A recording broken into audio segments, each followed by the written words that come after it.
ಹರಯೇ ಪರಮಾತ್ಮನೇ ಪ್ರಣತಕ್ಲೇಶನಾಶಾಯ ಗೋವಿಂದಾಯ ನಮೋ ನಮಃ. ಏಕಾಗ್ರತೆಯೇ ದೊಡ್ಡ ತಪಸ್ಸು. ಯಾಕೆ ಏಕಾಗ್ರತೆಯನ್ನು ದೊಡ್ಡ ತಪಸ್ಸು ಅಂತ ಕರಿತಿದ್ದೀವಿ? ತಪಸ್ಸು ಶಬ್ದದ ಅಡಿಯಲ್ಲಿ ಎಷ್ಟೋ ಅರ್ಥಗಳು ಬರ್ತವೆ. ನಾವು ಪುರಾಣ ಇತಿಹಾಸಗಳಲ್ಲಿಯೂ ನೋಡ್ತೇವೆ. ಋಷಿ ಮುನಿಗಳು ಬೇರೆ ಬೇರೆ ರೀತಿಯಾದಂತಹ ತಪಸ್ಸನ್ನು ಮಾಡ್ತಾ ಇದ್ರು. ಉಪವಾಸವು ಒಂದು ತಪಸ್ಸು, ಮೌನವು ಇನ್ನೊಂದು ತಪಸ್ಸು. ಎಲ್ಲೋ ಕಾಡಿಗೆ ಹೋಗಿ, ಎಲ್ಲೋ ಹಿಮಾಲಯಕ್ಕೆ ಹೋಗಿ ಬಹಳ ಶಿಸ್ತಿನಿಂದ ಬದುಕುವಂಥದ್ದು.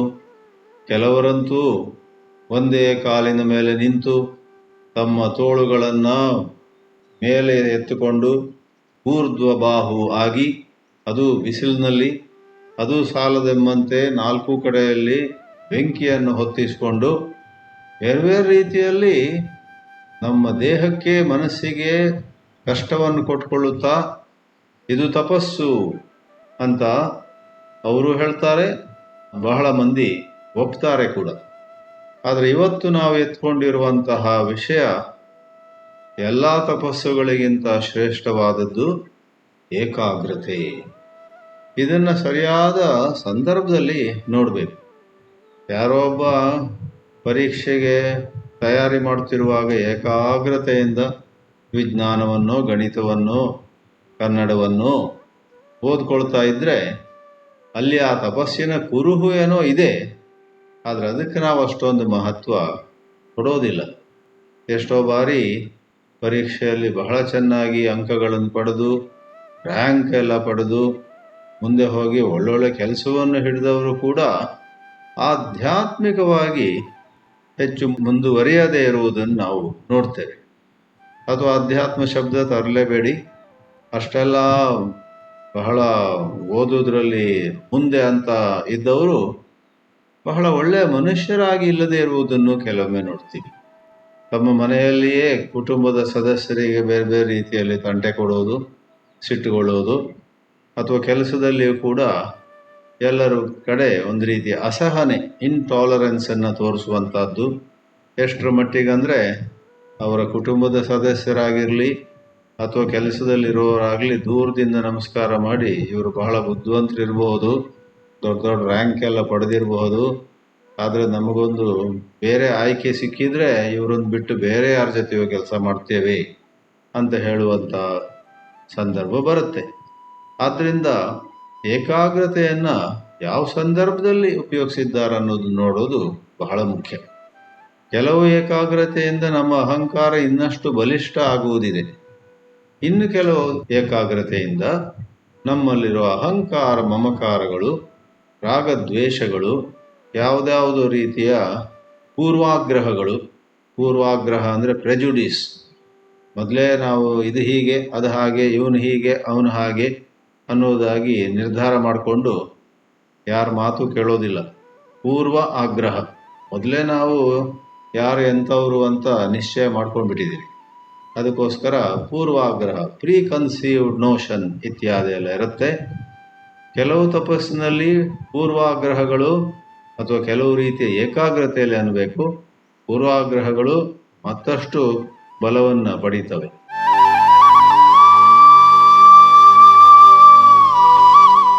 ಆದರೆ ನಾವು ಅಧ್ಯಾತ್ಮದಲ್ಲಿ ಯಾವುದಕ್ಕೆ ಮಹತ್ವ ಕೊಡ್ತೇವೆಯೋ ಆ ಏಕಾಗ್ರತೆ ಎಂಥದ್ದು ಅಂತ ಹೇಳಿದರೆ ಆತ್ಮಚಿಂತನಕ್ಕೆ ಒದಗಿಸಿಕೊಡುವಂತಹ ಏಕಾಗ್ರತೆ.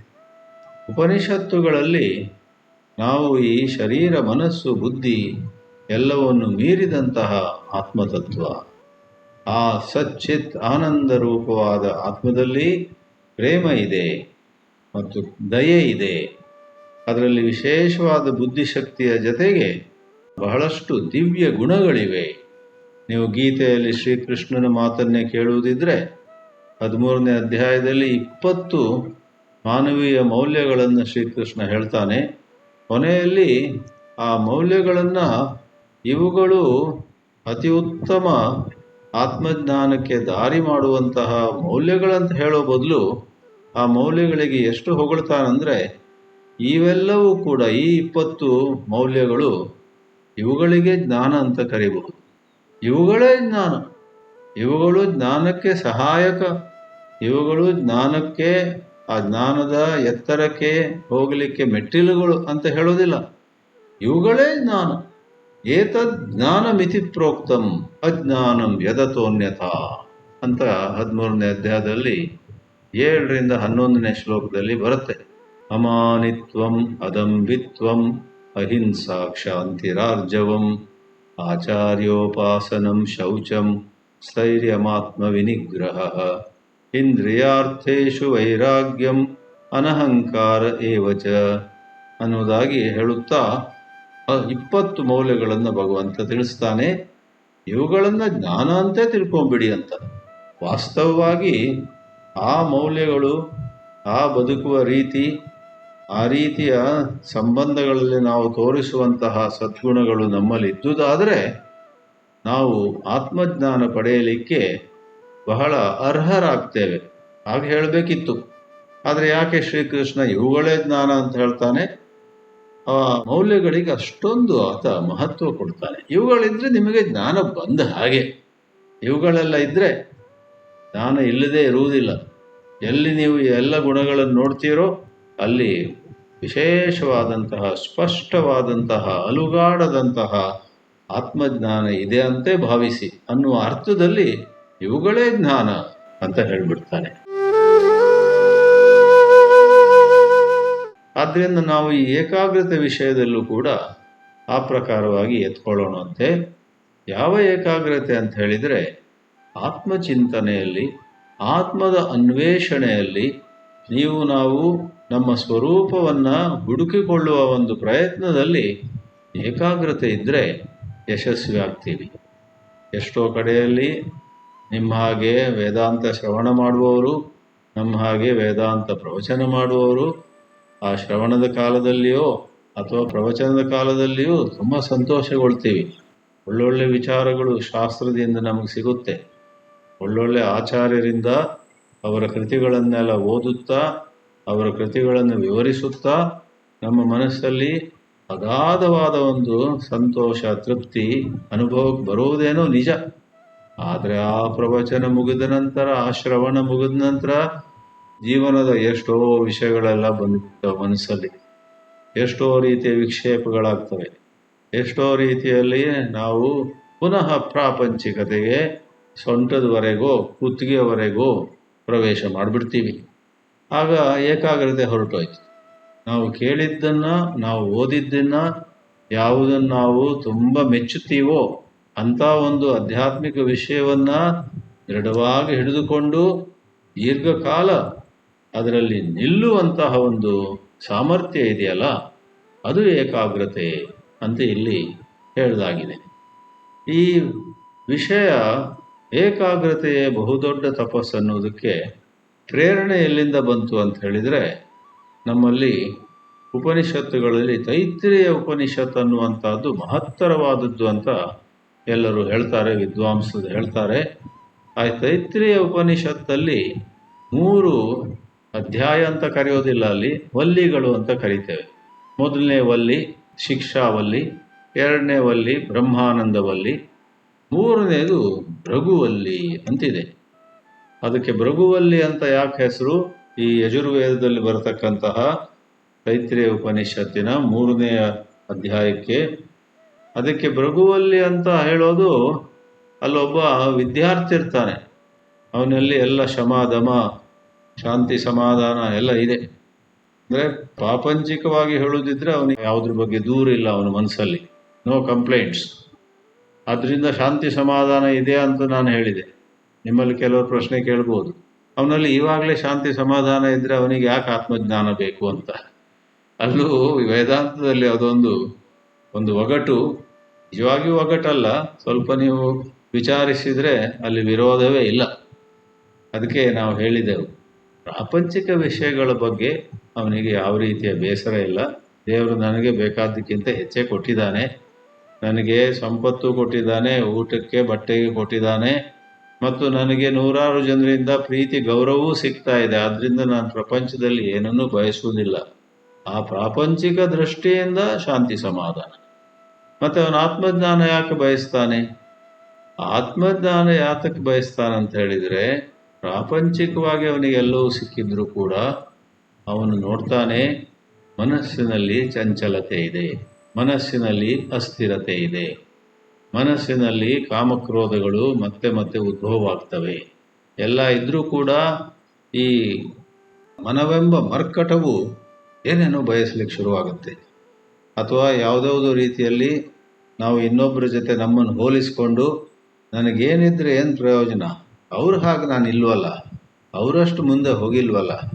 ಕೆಲವೊಮ್ಮೆ ಆಧ್ಯಾತ್ಮಿಕ ರಂಗದಲ್ಲೂ ಕೂಡ ಯಾರೋ ಒಬ್ಬರನ್ನು ನೋಡಿ ಅವರ ವೇಷಭೂಷವನ್ನು ನೋಡಿಯೋ, ಅಥವಾ ಅವರ ಸಂಸ್ಕೃತ ಜ್ಞಾನವನ್ನು ನೋಡಿಯೋ, ಅಥವಾ ಅವರು ಪ್ರವಚನ ಮಾಡುವ ಕುಶಲತೆಯನ್ನು ನೋಡಿಯೋ ನಮಗೆ ಒಂದು ರೀತಿ ಅಸೂಯೆ ಆಗ್ಬೋದು.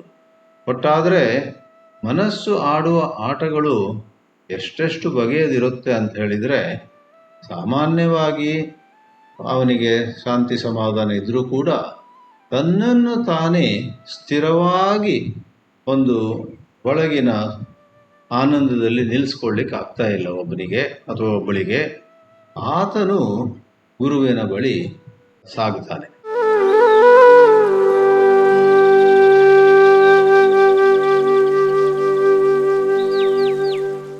ಆತ ಆತ್ಮಜ್ಞಾನ ಬೇಕು ಅಂತ.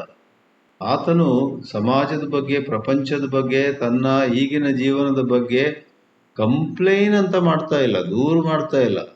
ದೂರು ಕೊಡುವಂಥದ್ದು, ಹೆಂಡತಿ ಸರಿ ಇಲ್ಲ, ಗಂಡ ಸರಿ ಇಲ್ಲ, ಮಕ್ಕಳು ಸರಿ ಇಲ್ಲ, ಈ ಮನೆ ಸರಿ ಇಲ್ಲ, ಆ ಥರ ಅದೇನಿಲ್ಲ. ಅವೆಲ್ಲ ಸರಿ ಇದೆ. ಆದರೆ ಅವೆಲ್ಲ ಸರಿ ಇದ್ದರೂ ಕೂಡ ನಮಗೆ ನಿಜವಾದ ಶಾಶ್ವತವಾದ ಶಾಂತಿ ಬೇಕಿದ್ದರೆ ಅದೇನೋ ಒಂದು ಆತ್ಮಜ್ಞಾನ ಅಂತ ಇದೆಯಂತೆ, ಅದನ್ನು ನಾನು ತಿಳಿಬೇಕು ಅಂತ ಒಬ್ಬ ಹೊರಡ್ತಾನೆ. ಆ ರೀತಿಯಲ್ಲಿ ಭೃಗು ಬಹಳ ಮೇಧಾವಿ, ಭೃಗು ಬಹಳ ಒಳ್ಳೆ ಹುಡುಗ. ಅವನು ತನ್ನ ತಂದೆಯಾದ ವರುಣನ ಬಳಿ ಸಾರ್ತಾನೆ. ಆ ಉಪನಿಷತ್ತು ಪ್ರಾರಂಭ ಆಗುವುದೇ ಹಾಗೆ, ಭೃಗುರ್ವೈ ವಾರುಣಿ ವರುಣಂ ಪಿತರಮುಪಸಸಾರ ಅದೀಹಿ ಭಗವೋ ಬ್ರಹ್ಮೇತಿ ಇತ್ಯಾದಿಯಾಗಿ ಶುರುವಾಗುತ್ತೆ. ವಾರುಣಿ, ಯಾಕಂದರೆ ವರುಣನ ಮಗ ಅವನು, ಆದ್ದರಿಂದ ಅವನಿಗೆ ಗುರು ಬೇರೆ ಯಾರಲ್ಲ. ಆ ಕಥೆಯಲ್ಲಿ ಅವನಿಗೆ ತನ್ನ ತಂದೆ ವರುಣನೇ ಗುರು ಕೂಡ. ವಾರುಣಿ ಮಗ ವರುಣ ತಂದೆಯ ಕಡೆ ಹೋಗ್ತಾನೆ, ಬಳಿ ಸಾರ್ತಾನೆ, ನನಗೆ ಬ್ರಹ್ಮವಿದ್ಯೆಯನ್ನು ತಿಳಿಸು ಅಂತ. ಆ ಮೊದಲನೆಯ ಪ್ಯಾರಾಗ್ರಾಫ್ನಲ್ಲೇ ಅಥವಾ ಮೊದಲನೆಯ ಮಂತ್ರ ಭಾಗದಲ್ಲೇ ಈ ತಪಸ್ಸಿನ ವಿಷಯ ಬರುತ್ತೆ. ಆ ವರುಣ ತನ್ನ ಮಗನಿಗೆ ಕೆಲವು ಸೂಚನೆಗಳನ್ನು ಕೊಟ್ಟು, ಕೆಲವು ನಿರ್ದೇಶಗಳನ್ನು ಕೊಟ್ಟು, ಕೆಲವು ಚಿಹ್ನೆಗಳನ್ನು ಕೊಟ್ಟು, ಕೆಲವು ಸಂಕೇತಗಳನ್ನು ಕೊಟ್ಟು. ವರುಣ ತನ್ನ ಮಗನಿಗೆ ಸ್ಪೂನ್ ಫೀಡಿಂಗ್ ಮಾಡುವುದಿಲ್ಲ, ಎಲ್ಲದನ್ನು ಮಗನಿಗೆ ನೇರವಾಗಿ ಹೇಳಿಬಿಡೋದು. ಯಾಕಂದರೆ ಹಾಗೆ ಮಾಡಿದರೆ ಮಗ ಅದನ್ನು ಬಾಯಿಪಾಠ ಮಾಡಿಯಾನು, ಕಂಠಪಾಠ ಮಾಡಿಯಾನು, ಮಗ ಅರ್ಥ ಮಾಡಲಿಕ್ಕಿಲ್ಲ. ಹೇಗೆ ನಾವು ಕೆಲವೊಮ್ಮೆ ಯಾರೋ ಒಬ್ಬರು ನಮ್ಮನ್ನು ಒಂದು ನಗರದಲ್ಲಿ ಎಲ್ಲೋ ಕರ್ಕೊಂಡು ಹೋಗ್ತಾರೆ, ಮಲ್ಲೇಶ್ವರದಿಂದ ಹೊರಟು JP ನಗರದ 9ನೇ ಫೇಸಿಗೆ ಕರ್ಕೊಂಡು ಹೋಗ್ತಾರೆ. ಅವ್ರ ಜೊತೆ ಮಾತಾಡ್ತಾ ಅವರು ಭಾಳ ಸರಾಗವಾಗಿ ಅವ್ರು ಡ್ರೈವ್ ಮಾಡ್ತಾ ಇದ್ದಾರೆ, ನಾವು ಏನೋ ಮಾತಾಡ್ತಾ ನೋಡ್ತೀವಿ, ಕಟ್ಟಡಗಳನ್ನ ನೋಡ್ತೀವಿ, ಮರಗಿಡಗಳನ್ನ ನೋಡ್ತೀವಿ, ಏನೇನೋ ನೋಡ್ತೀವಿ. ಆದರೆ ಮುಂದಿನ ಸಾರಿ ನೀವು ಅವತ್ತು 9 ಫೇಸಿಗೆ ಹೋಗಿದ್ರಲ್ಲ, ಸ್ವಲ್ಪ ದಾರಿ ಹೇಳ್ತೀರಾ ಅಂದರೆ ನಮಗೇನೋ ಗೊತ್ತಿರಲ್ಲ. ಅದೇ ನಾವು ಡ್ರೈವ್ ಮಾಡ್ಕೊಂಡು ಹೋಗಿದ್ರೆ ನಾವು ಬಹಳ ಜಾಗರೂಕತೆಯಿಂದ ಅಲ್ಲಿ ಇಲ್ಲಿ ಸ್ವಲ್ಪ ಕೇಳಿ. ಈಗೆಲ್ಲ ಗೂಗಲ್ ಮ್ಯಾಪ್ ಬಂದು ಸ್ವಲ್ಪ ಕಷ್ಟ ಆಗಿದೆ ಬಿಡಿ, ಆದರೆ ಹಿಂದಿನ ಕಾಲದಲ್ಲಿ ನಾವು ಕೇಳಿ ಎಲ್ಲಿ ಎಡಕ್ಕೆ ತಿರುಗಿದ್ವಿ, ಎಲ್ಲಿ ಬರಕ್ಕೆ ತಿರುಗಿದ್ವಿ, ಎಲ್ಲಿ ಯಾವ ರೀತಿ ಟ್ರಾಫಿಕ್ ತೊಂದರೆ ಇತ್ತು ಎಲ್ಲ ಜ್ಞಾಪಕ ಇಟ್ಕೊಂಡಿರ್ತೀವಿ. ಮುಂದನೇ ಸಾರಿ ಹೋಗಬೇಕಾದ್ರೆ ಮುಂದನೇ ಬಾರಿ ಆಗ ನಮ್ಗೆ ಗೊತ್ತು ಅದು ಎಲ್ಲಿದೆ, ನಮ್ಮ ಮಿತ್ರರ ಮನೆ ಎಲ್ಲಿದೆ, ನಮ್ಮ ಸಂಬಂಧಿಗಳ ಮನೆ ಎಲ್ಲಿದೆ. ಆ ಪ್ರಕಾರದಲ್ಲಿ ಅಧ್ಯಾತ್ಮ ಸಾಧನದಲ್ಲೂ ಕೂಡ ಗುರುವಾದವನು ಎಲ್ಲವನ್ನೂ ಮೊದಲೇ ಹೇಳಿಬಿಟ್ರೆ ಅದರಿಂದ ಲಾಭ ಆಗೋದಿಲ್ಲ, ಶಿಷ್ಯನಿಗೆ ಅದು ನಿಜವಾಗಿಯೂ ಮನವರಿಕೆ ಆಗೋದಿಲ್ಲ. ಆ ಪ್ರಕಾರ ಇಲ್ಲಿ ವರುಣ ಕೆಲವು ಸಾಧನೆಗಳನ್ನು ಹೇಳಿ, ಕೆಲವು ಸಂಕೇತಗಳನ್ನು ಕೊಟ್ಟು, ಆಮೇಲೆ ಭೃಗು ಬಹಳ ಗಂಭೀರವಾಗಿ, ಬಹಳ ಪ್ರಾಮಾಣಿಕತೆಯಿಂದ, ಬಹಳ ಹೃದಯವಿಟ್ಟು ಆ ಸಾಧನೆಯನ್ನು ಮಾಡ್ತಾನೆ. ಆ ಸಾಧನೆಯನ್ನು ವರ್ಣಿಸುವಾಗ ಉಪನಿಷತ್ತೇ ಮೊದಲೇ ಹೇಳುತ್ತೆ, ಈ ತಪಶಬ್ದ ಬರುತ್ತೆ ಅಲ್ಲಿ. ಸತಪೋ ತಪ್ಯತ, ಅವನು ತಪಸ್ಸನ್ನು ಮಾಡಿದ. ಸತಪಸ್ತಪ್ತ್ವಾ, ಅವನು ತಪಸ್ಸನ್ನು ಮಾಡಿ ಮೊದಲು ಈ ಶರೀರವೇ ಎಲ್ಲಕ್ಕಿಂತ ಮುಖ್ಯ ಅಂತ ಭಾವಿಸ್ತಾನೆ. ಮತ್ತೆ ಪುನಃ ತಪಸ್ ಮಾಡ್ತಾನೆ.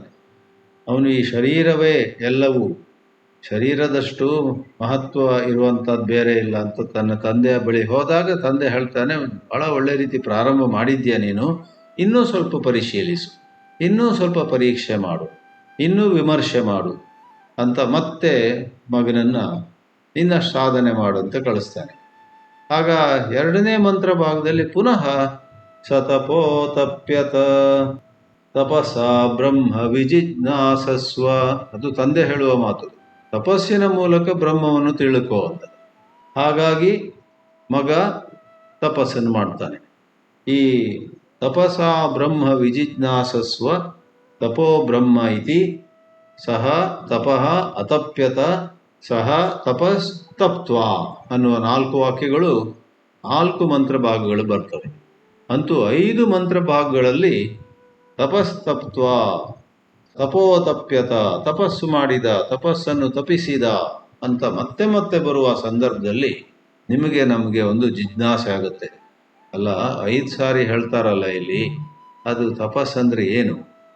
ಊಟ ಬಿಡುವುದಾ, ಮಾತು ಬಿಡುವುದಾ, ಅಥವಾ ಮುಖ ಎಲ್ಲ ಗಂಟಿಕ್ಕಿಕೊಂಡು ಅಂತಾರಲ್ಲ, ಒಂದು ರೀತಿ ಪ್ರಸನ್ನತೆ ಇಲ್ಲದೆ ಬಹಳ ಯಾರನ್ನು ನೋಡಿದರೂ ಕೂಡ ಸಿಟ್ಟುಗೊಂಡು ಹಾಗೆ ಮಾಡಿಕೊಂಡು ಕೂತಿರೋದು, ಅದು ತಪಸ್ಸ? ಏನೇನೋ ಕಲ್ಪನೆಗಳು ನಮ್ಮಲ್ಲಿ ಬರ್ಬೋದು.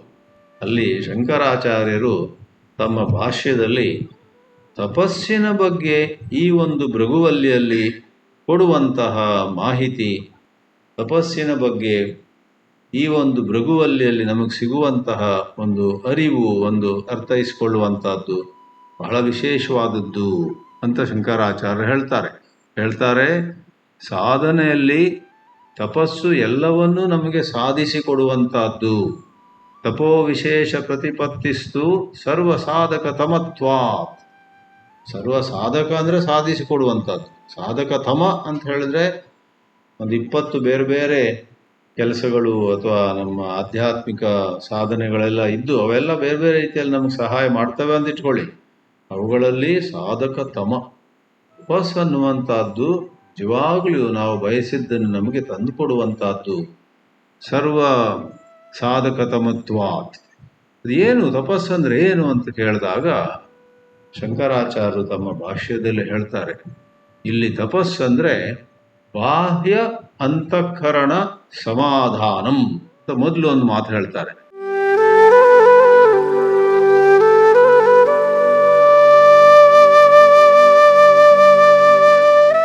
ಬಾಹ್ಯ ಮತ್ತು ಅಂತಃಕರಣ. ಬಾಹ್ಯಕರಣ ಯಾವುದು?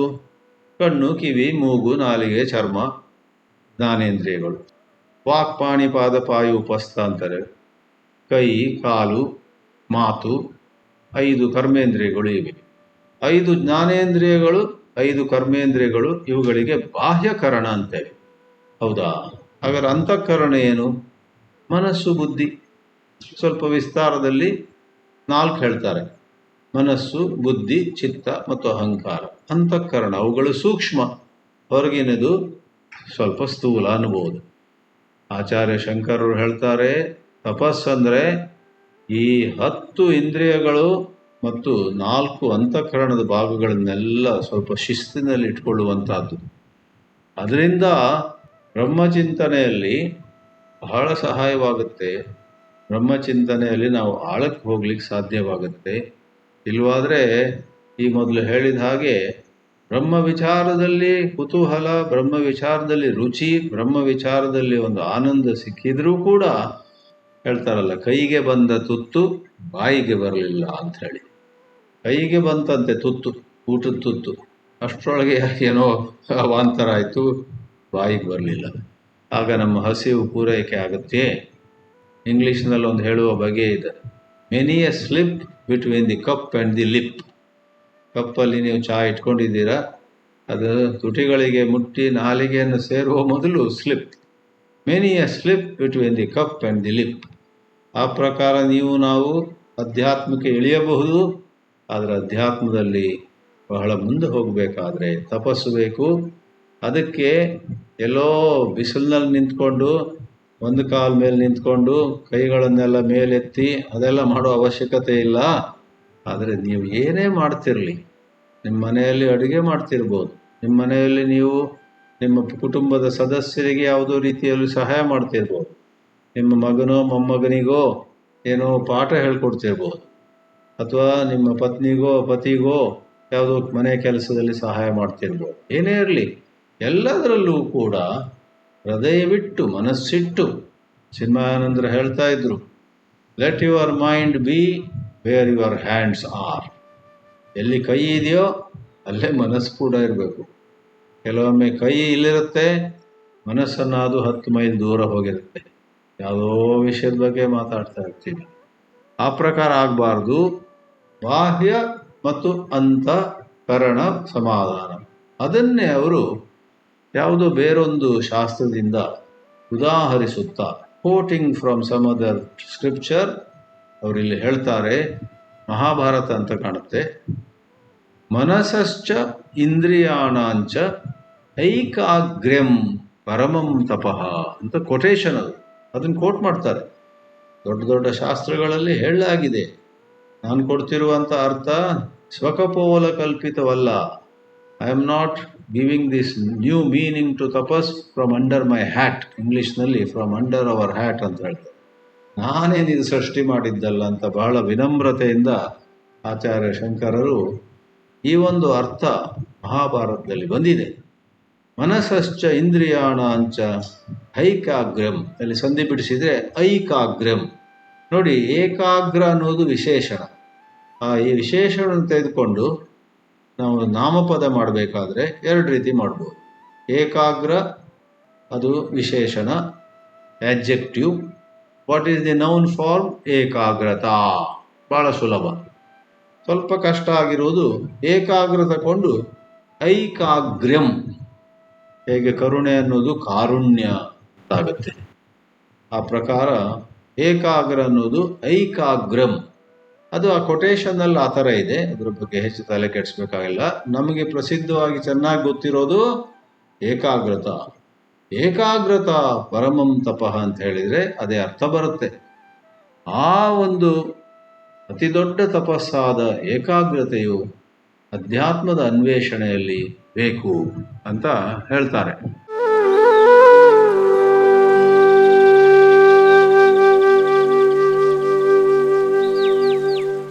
ತಜ್ಜಾಯಃ ಸರ್ವಧರ್ಮೇಭ್ಯಃ ಸಧರ್ಮಃ ಪರಃ ಉಚ್ಯತೆ ಇತಿ ಸ್ಮೃತೇಃ. ಸ್ಮೃತಿ ಅಂದಿದ್ದಾರೆ. ಮಹಾಭಾರತ ಸ್ಮೃತಿ ಅಲ್ಲ, ಮಹಾಭಾರತ ಇತಿಹಾಸ. ಆದರೆ ಮಹಾಭಾರತದ ಒಳಗೆ ಯಾವುದೋ ಒಂದು ಸಂವಾದ ಸ್ಮೃತಿಗೆ ಸಮಾನ ಇದ್ದಿರ್ಬೋದು. ಉದಾಹರಣೆಗೆ ಭಗವದ್ಗೀತೆ. ಇದೇನು ಭಗವದ್ಗೀತೆದಲ್ಲ, ಐಕಾಗ್ರ್ಯಂ ಪರಮಂ ತಪಃ ಅನ್ನುವಂಥ ಮಾತು. ಆದರೆ ಭಗವದ್ಗೀತೆ ಮಹಾಭಾರತದ ಅಂಗವಾಗಿದ್ದರೂ ಕೂಡ ಸ್ಮೃತಿ ಅನ್ನುವ ಒಂದು ವಿವರಣೆ ಅಥವಾ ಹೆಸರಿಗೆ ಪಾತ್ರವಾಗಿರುತ್ತೆ. ಗೀತೆ ಸ್ಮೃತಿ ಅಂತ ಹೇಳ್ತಾರೆ, ಮತ್ತು ಮಹಾಭಾರತ ಅದು ಇತಿಹಾಸ ಅಂತಾರೆ.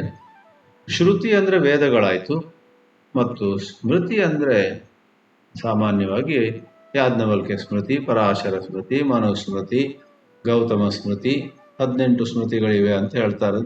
ನಮ್ಮಲ್ಲಿ ಹೆಚ್ಚು ಜನರಿಗೆ ಆ 18ರ ಹೆಸರುಗಳು ಕೂಡ ಗೊತ್ತಿರೋದಿಲ್ಲ. ಅದೇ ಇರಲಿ ಏನಿರಲಿ, ತಪಸ್ತತ್ವ. ಈ ತಪಸ್ಸಿಗೆ, ಈ ಏಕಾಗ್ರತೆಗೆ ಯಾಕೆ ಅಷ್ಟೊಂದು ಪ್ರಾಮುಖ್ಯತೆಯಲ್ಲಿ ಕೊಡಲಾಗಿದೆ? ಏಕಾಗ್ರತೆ ಎಲ್ಲ ತಪಸ್ಸುಗಳಲ್ಲೂ ಅತಿ ದೊಡ್ಡ ತಪಸ್ಸು ಅಂತ ಯಾಕೆ ಅಂತ ಹೇಳಿದರೆ, ಎಲ್ಲವೂ ಇದ್ದು ಏಕಾಗ್ರತೆ ಇಲ್ಲದಿದ್ದರೆ ಒಬ್ಬ ಸಾಧಕ ತನ್ನ ಗುರಿಯನ್ನು ಮುಟ್ಟೋದಿಲ್ಲ. ಯಾಕಂದರೆ ಎಲ್ಲೋ ಅರ್ಧದಲ್ಲಿ ಬಿಟ್ಟುಬಿಡ್ತಾನೆ. ಏಕಾಗ್ರತೆ ಅಂತ ಹೇಳಿದರೆ ನಮ್ಮ ಮನಸ್ಸು ಇಂದ್ರಿಯಗಳೆಲ್ಲ ಎಲ್ಲೋ ಓಡಿ ಹೋಗದಂತೆ ಬರೇ ಸಂಕಲ್ಪದಿಂದಲ್ಲ, ಒಳಗಿನ ಒಂದು ಪ್ರಜ್ಞೆಯಿಂದ, ಒಳಗಿನ ಒಂದು ಅರಿವಿನಿಂದ, out of certain inner maturity of thought and emotions, not by just sheer will power. ಸಂಕಲ್ಪ ಶಕ್ತಿ ಬಹಳ ಸಹಾಯಕ ನಮಗೆ, ಆದರೆ ಅದಕ್ಕೆ ಇತಿಮಿತಿಗಳಿವೆ. ಸಂಕಲ್ಪ ಶಕ್ತಿಯನ್ನು ಎಂದೂ ಕೂಡ ನಿಂದೆ ಮಾಡಬಾರ್ದು. ಸಂಕಲ್ಪ ಶಕ್ತಿಯ ಬಗ್ಗೆ ಎಂದೂ ಕೂಡ ಉಪಹಾಸ ಮಾಡಬಾರ್ದು. We should never look down at willpower, but we must know that willpower has its limitations. What takes us further, what takes us even higher is a greater understanding. ಯಾವುದಾದ್ರೂ ವಿಷಯವನ್ನು ಚೆನ್ನಾಗಿ ನಾವು ಅರ್ಥ ಮಾಡಿಕೊಂಡ್ರೆ, ಉದಾಹರಣೆಗೆ ಮನಸ್ಸಂಯಮವೇ, ಮನಸ್ಸನ್ನು ನಾಳೆಯಿಂದ ನಾನು ಕೋಪಗೊಳ್ಳಲ್ಲ ಅಂತ ಸಂಕಲ್ಪ ಮಾಡಿದರೆ ಬಹುಶಃ 1-2 ದಿನ ನೀವು ಸಿಟ್ಟುಗೊಳ್ಳಲ್ಲ, 3 ದಿನ ಮರ್ತೋಗ್ಬಿಡುತ್ತೆ, 4ನೇ ದಿನ ಇನ್ನಷ್ಟು ಮರ್ತೋಗಿ ಸಿಕ್ಕಾಪಟ್ಟೆ ಮೊದಲಿಂದ ಎಲ್ಲದಕ್ಕೂ ಸೇರಿಸ್ಕೊಂಡು ಸಿಟ್ಟು ಮಾಡ್ಕೊಡ್ತೀರ. ಸಂಕಲ್ಪ ಶಕ್ತಿ ಒಳ್ಳೆಯದು, ಆದರೆ ಅದಕ್ಕೆ ಸ್ವಲ್ಪ ಸೀಮೆ ಇದೆ, ಅದಕ್ಕೆ ಸ್ವಲ್ಪ ಲಿಮಿಟೇಷನ್ ಇದೆ.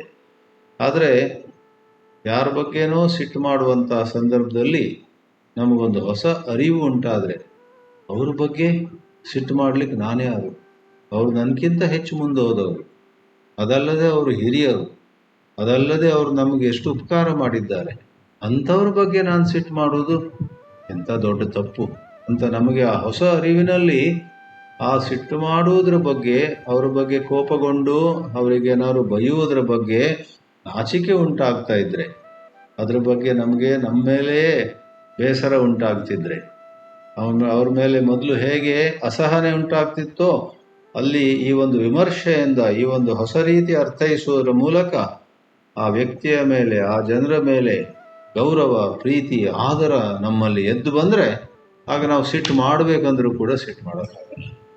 ಮೊದಲು ನಾನು ಸಿಟ್ಟು ಮಾಡೋದಿಲ್ಲ ಅವ್ರ ಕಡೆ ಅಂತ ಅಂದ್ಕೊಳ್ಳೋದು, ಪುನಃ ಅವ್ರ ಮೇಲೆ ಸಿಟ್ಟು ಬರುತ್ತೆ. ಅದೆಲ್ಲ ಎಷ್ಟೋ ಬಾರಿ ರಾಗದ್ವೇಷಗಳಿಂದ ಆಗುವಂಥದ್ದು. ಕಾಮಕ್ರೋಧಗಳು ನಮ್ಮ ಒಳಗೆ ಹುದುಗಿರುವಂತಹ ಏನೇನೋ ಕಲ್ಪನೆಗಳಿಂದ ಮತ್ತೆ ಮತ್ತೆ ಹೇಳ್ತಿರ್ತವೆ. ಆದರೆ ಆ ಕಲ್ಪನೆಗಳೆಲ್ಲ ದೂರ ಆಗುವಂಥದ್ದು ಒಂದು ಹೊಸ ಅರಿವಿನಿಂದ.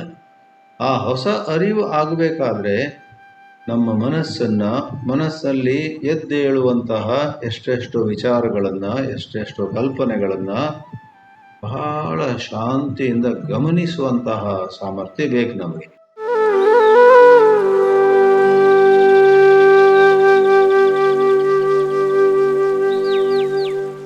ಆದ್ರಿಂದಲೇ ಭಗವಂತ ಶ್ರೀಕೃಷ್ಣ ಗೀತೆಯಲ್ಲಿ ಚಂಚಲಂ ಹಿ ಮನ ಕೃಷ್ಣ ಅಂತ ಅರ್ಜುನ ಹೇಳಿದಾಗ, ಅಸಂಶಯಂ ಮಹಾಬಾಹೋ ಮನೋ ದುರ್ನಿಗ್ರಹಂ ಚಲಂ, ಚಂಚಲಾಗಿದೆ ಅದು, ಅದನ್ನು ನಿಯಮಿಸುವುದು ಕಷ್ಟ, ಆದರೆ ಅಭ್ಯಾಸೇನ ತು ಕೌಂತೇಯ ವೈರಾಗ್ಯೇನ ಚ ಗೃಹ್ಯತೆ ಅಂತ ಹೇಳ್ತಾನೆ. ಅಲ್ಲಿ ಅಂತಹ ಅಭ್ಯಾಸವನ್ನು ನಾವು ಮಾಡಬೇಕಾದ್ರೆ ಗಂಟೆಗಟ್ಟಲೆ ಕೂತ್ಕೊಳ್ಳೋದಕ್ಕಿಂತ 10 ನಿಮಿಷ ಕೂಡ ಏಕಾಗ್ರತೆಯಿಂದ ಕೂತ್ರೆ, ಆ ಏಕಾಗ್ರತೆಯಿಂದ ಮಾಡುವಂತಹ 10 ನಿಮಿಷದ ಸಾಧನೆ ಗಂಟೆಗಟ್ಟಲೆ ನಮ್ಮ ಮನಸ್ಸನ್ನು ಎಲ್ಲಿ ಬೇಕಾದ್ರಲ್ಲಿ ಹೋಗ್ಲಿಕ್ಕೆ ಬಿಡ್ತಾ, ಹೆಸರಿಗೆ ಕೂತಿದ್ದೀವಿ ಜಪ ಅಂಥೇಳಿ, ಅಷ್ಟರೊಳಗೆ ಇಡೀ ಬೆಂಗಳೂರು ಸುತ್ತಿ ಬಂತು ಈ ಮನಸ್ಸು. ಬೆಂಗಳೂರೇನು, ದೇಶ ವಿದೇಶಗಳಲ್ಲಿ ಸಂಚಾರ ಮಾಡಿ ಅಥವಾ ನಾರದನ ರೀತಿ ತ್ರಿಲೋಕ ಸಂಚಾರ ಮಾಡಿ ಬರುತ್ತೆ ಈ ಮನಸ್ಸು. ಏನು ಪ್ರಯೋಜನ? ಆದ್ದರಿಂದ ಸ್ವಲ್ಪ ಸಮಯ ಆದರೂ ಚಿಂತೆ ಇಲ್ಲ, ನಾವು ಏಕಾಗ್ರತೆಯಿಂದ ಆತ್ಮಚಿಂತನೆ, ಏನೋ ಉಪನಿಷತ್ ಮಂತ್ರವನ್ನು ಅಧ್ಯಯನ ಮಾಡಿದ್ದೀವಿ ತಾನೆ, ನಾವು ಮನಸ್ಸಿನ ವಿಚಾರಗಳ ಸಾಕ್ಷಿ, ನಾವು ಈ ದೇಹ ಮನಸ್ಸಿಂದ ಬೇರೆಯಾದಂಥ ಒಂದು ಚೈತನ್ಯ ತತ್ವ ಅಂತ ಯಾರೋ ಗುರುಗಳು ಚೆನ್ನಾಗಿ ವಿವರಿಸಿದ್ದಾರೆ. ಅದ್ರ ಬಗ್ಗೆ ಕೂತ್ಕೊಂಡು ನಾವಾಗಿ ಸ್ವತಂತ್ರವಾಗಿ, ಗುರುಗಳು ಬೋಧಿಸಿದ್ರು ಹೊರಟೋದ್ರು, ನಾವಿಲ್ಲಿ ಕೂತಿದ್ದೇವೆ, ಈಗ ಯಾವ ಗುರು ಯಾವ ಮಾರ್ಗದರ್ಶಕ ಪಕ್ಕದಲ್ಲಿಲ್ಲ, ನಾವಾಗಿಯೇ ಆ ಒಂದು ಆಳವಾದ ಚಂದವಾದ ಮಾತನ್ನು, ಉಪದೇಶವನ್ನು ಮನನ ಮಾಡಬೇಕಾದ್ರೆ ಅಲ್ಲಿ ಏಕಾಗ್ರತೆ ಬೇಕು. ಆದ್ದರಿಂದ ಅಭ್ಯಾಸದಲ್ಲಿ ನಮಗೆ ಯಶಸ್ಸು ಬೇಕಿದ್ದರೆ ನಮ್ಮಲ್ಲಿ ಏಕಾಗ್ರತೆ ಇರಬೇಕಾಗತ್ತೆ. ಆದ್ದರಿಂದ ವಿಶೇಷವಾಗಿ ಆಧ್ಯಾತ್ಮಿಕ ಸಂದರ್ಭದಲ್ಲಿ, ಮುಕ್ತಿ ಅನ್ನುವಂತಹ ಒಂದು ಸನ್ನಿವೇಶದಲ್ಲಿ ದುಃಖ, ಶೋಕ, ಭಯ ಇವೆಲ್ಲವುಗಳು ಕೂಡ ಎಂದೆಂದಿಗೂ ಹೊರಟು ಹೋಗುವಂತಹ ಒಂದು ಚೌಕಟ್ಟಿನಲ್ಲಿ ಏಕಾಗ್ರತೆ ಅನ್ನುವಂತಹ ತಪಸ್ಸು ಬಹಳ ಅಮೂಲ್ಯವಾದದ್ದು ಅಂತ ಹೇಳ್ಬೋದು. ಆ ಭೃಗುವಿನ ಕಥೆಯಲ್ಲೂ ಕೂಡ 5 ಮಂತ್ರ ಭಾಗಗಳಲ್ಲಿ ಸತಪಸ್ತಪ್ತ್ವ, ಇನ್ನೊಂದು ಆಳಕ್ಕೆ ಹೋಗ್ತಾನೋ, ಶರೀರದಿಂದ ಮನಸ್ಸಿಗೆ, ಮನಸ್ಸಿನಿಂದ ಪ್ರಾಣಕ್ಕೆ, ಅಥವಾ ಮೊದಲು ಪ್ರಾಣ ಆಮೇಲೆ ಮನಸ್ಸು ಆಮೇಲೆ ಬುದ್ಧಿಗೆ ಆಮೇಲೆ ತನ್ನೊಳಗಿರುವಂತಹ ಆನಂದವನ್ನು ಮತ್ತು ಆನಂದಕ್ಕೆ ಆಧಾರವಾಗಿರುವಂತಹ ಯಾವುದರ ಸ್ವರೂಪವೇ ಸುಖವೋ ಆ ಆತ್ಮವನ್ನು ಆತ ತಿಳ್ಕೊಳ್ತಾನೆ. ಬಹಳ ಆನಂದದಿಂದ ಕೊನೆಯಲ್ಲಿ ಆತ ಹಾಡ್ತಾನೆ. ಆನಂದದ ಹಾಡು ಆ ಭೃಗುವಲ್ಲಿಯಲ್ಲಿ ಕೊನೆಗೆ ಬರುತ್ತೆ. ಆ ಅಂತ ಒಂದು ಮಂತ್ರ ಭಾಗ ಇದೆ. ಅದು ಒಂದು ಕಥೆಯ ರೂಪದಲ್ಲಿ ವೇದಾಂತವನ್ನಲ್ಲಿ ಹೇಳಲಾಗಿದೆ. ಶಿಕ್ಷಾವಲ್ಲಿ ಮತ್ತು ಬ್ರಹ್ಮಾನಂದವಲ್ಲಿ ಅನ್ನುವಂತಹ ಮೊದಲನೇ 2 ಅಧ್ಯಾಯಗಳಲ್ಲಿ ಯಾವ ಕಥೆ ಇಲ್ಲ. ತೈತ್ರೇಯ ಉಪನಿಷತ್ತಿನ ಕೊನೆಯ ಮತ್ತು 3ನೇ ವಲ್ಲಿಯಲ್ಲಿ ಭೃಗು ಮತ್ತು ವರುಣ, ಮಗ ಮತ್ತು ತಂದೆ ಅವರ ಕಥೆ ಒಂದು ಬರುತ್ತೆ. ಅಲ್ಲಿ ಈತ ಹೆಜ್ಜೆ ಹೆಜ್ಜೆಯಾಗಿ ಏಕಾಗ್ರತೆ ಅನ್ನುವಂತಹ ತಪಸ್ಸನ್ನು ತನ್ನಲ್ಲಿ ಹೊಂದಿರುವುದರಿಂದ ಹೆಜ್ಜೆ ಹೆಜ್ಜೆಯಾಗಿ ಕ್ರಮಕ್ರಮವಾಗಿ ಕ್ರಮೇಣ ತನ್ನಲ್ಲಿಯೇ ಹುದುಗಿರುವಂತಹ ಆ ಅಧ್ಯಾತ್ಮ ತತ್ವವನ್ನು ಕಂಡುಕೊಳ್ತಾನೆ.